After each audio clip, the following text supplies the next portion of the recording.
Hey guys, in this video, I will show you how to change account in Fortnite PS5. All right, let's begin. First of all, note that this process is same for every platform as well as mobile phones. So you can follow along even if you have any console, PC, or a phone. To start, press the options button on your PS5 controller while you are in the Fortnite lobby, or just open the side menu. From the side menu that appears, navigate down and select the settings icon. Once you are in the settings menu, use the shoulder buttons to swipe all the way to the right tab labeled Account and Privacy. Scroll down within this section until you locate the Logout option. Unfortunately, as of right now, there's no Quick Change Account button available for Fortnite.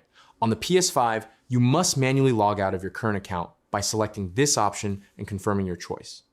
Once you've successfully logged out, the game will return you to the initial login screen, where you can then enter the credentials for your new account. This process ensures that your game data and cosmetics are correctly synced to the specific Epic Games account you wish to use on your console. So that's basically how you can change account in Fortnite PS5. That's it for this video. Thanks.